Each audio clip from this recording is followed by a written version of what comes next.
Okay, good afternoon. Go ahead and get you what you need, I think, as far as the injuries are concerned. So Ray Davis remains in concussion protocol, and then Alec Anderson will be limited today at practice with a calf. Time's yours.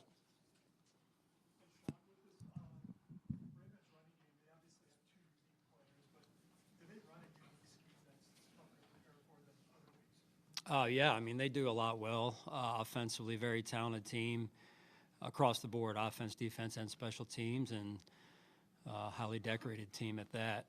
Offensively, in this case, the run game specifically, Ryan, to your question, they do a tremendous job. I mean, they move people off the line of scrimmage. They out-scheme people. I think Coach Munkin is one of the best out there and what they do in their offense and the run game in particular. And then you've got to be able to tackle Derrick Henry. So they do a really good job. How about defensively? Kyle Hamilton, his shift to the back end really coincided with their defensive resurgence this season. What have you seen from him on film that he's done to help their defense? Yeah, I mean, I think just tremendous player, right? I mean, he's only been in the league a handful of years here, but a tremendous player. To be able to just play nickel and then go back to playing safety and to play at the level he's playing at deserves all the recognition that he's gotten. So their defense, again, I think the team as a whole, 9 Pro Bowlers, a lot of talent across the board on the roster. Sean, sticking with their defense, you guys have run the ball so well all year, but how much of a concern is their size up front? This is probably one of the biggest defensive lines you're going to face. Yeah, no, it is, Sal, and they present a lot of challenges to an offensive line in this case. Being able to run the football, they're really big inside, like you mentioned, and they've put the roster together, I'm sure, with that in mind. I know it's on Walker today, but Brandon Codrington, is he still improving, or what are you expecting? No, he looks like he's ready to go. Yeah. Sean, previous to September, your teams had a pretty good amount of success limiting Derrick Henry. Is there anything you could take from those experiences where your defense was effective against him and apply to this game? I'd say it's small, really. The scheme is different, right? They present a lot of different challenges, obviously, with their passing game, but also with Lamar and the combination of Lamar and Derrick. So we have a tremendous amount of respect for both of those players, and they're hard to stop. It was a good acquisition on their part, and just that two-dimensional type of weaponry, if you will, is tough on people. And obviously, Sean, they're so different with their body and how they move around. How important is just the fundamentals of tackling, because you have 2 totally different guys carrying the ball this week? No, it is. It's big. Tackling is big every week, for sure. This week, to your point, and you add Hill to that equation in terms of the backfield weaponry and just what they're able to do in space and power, and like I said, very talented team. Sean, your run defense the last 6 weeks is yards better per carry than it was the first 12 weeks of the year. I'm sure the explanation, there's a lot of different things that go into that, but in your mind, what are the things that stand out about why that improvement is happening? It's really the staff. I think has done a really good job. The defensive staff, led by Bobby, and then the players have really taken to the level of detail and technique that you have to have. I think that's really where it starts, and that's probably the lion's share of it. Sean, how do you look at the game in September, and how do you use that now, both from a film perspective and, I'd say, motivation? Obviously, there's big motivation for the game, but how do you look at that game now? I mean, I think you always try and learn from the past the best you can, and there's a lot of lessons that we were taught in that game. So we got to make sure that we have a good week of practice, prepare like we need to prepare. During practice, is there anything, I know Josh and Lamar are very different players, but is there anything your defense can pull from going up against Josh day to day that will help them in this game? I see the comparison or the parallels. They probably end there, though, in terms of the uniqueness of both players, right? And not shortchanging either of them. I mean, they're the best. They're the top shelf in the NFL, those two. And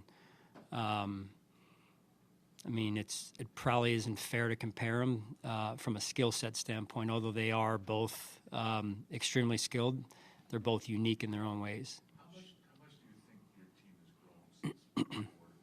And I'm especially referring to just the way the Rams game went, and you nearly came back. And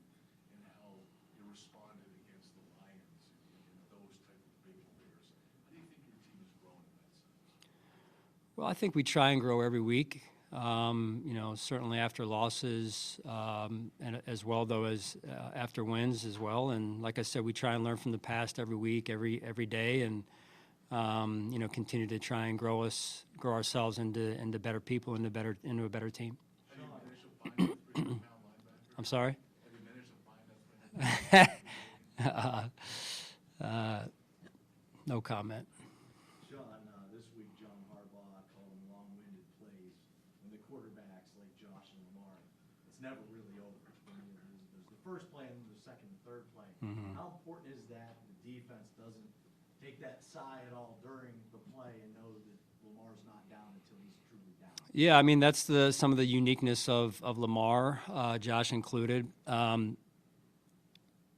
in slightly different ways perhaps. I mean, yeah, you've got to be ready to play, you know, I don't know, 7-8 seconds per play at least, and maybe then some. So it's gonna take a heck of an effort from our football team to go up against this football team and what they have and what they bring to the table on all three phases. What do you do in practice to try to prepare for Lamar? I know it's probably easier said than done. Do you throw Micah back there at the scout team? Throw who? Throw who? Micah, somebody else back there? Micah, he's the answer to everything, right? His wife would love hearing that, I'm sure. Huh? Micah does this, Micah does that, right? That's good. I love that. Why not?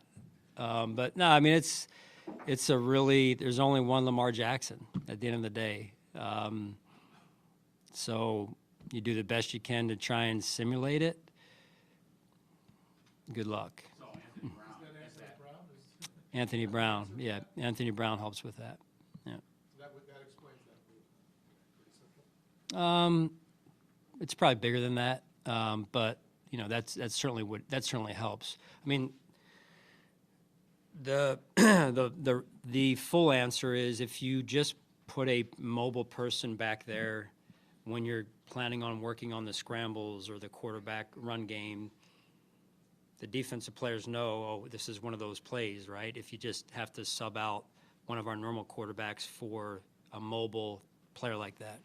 So, and so in order to hide that, what Anthony brings to the table is both. He can throw it, he can run it, and so there's a little bit more of a, I guess a true, honest look down in and down out, whether he's handing it off, dropping back, or doing some of the things conceptually, at least that Lamar does. Sean, both teams obviously looking a little different than back in week 4. Obviously you guys were missing 3 key pieces to the defense, but you also didn't acquire Amari Cooper yet.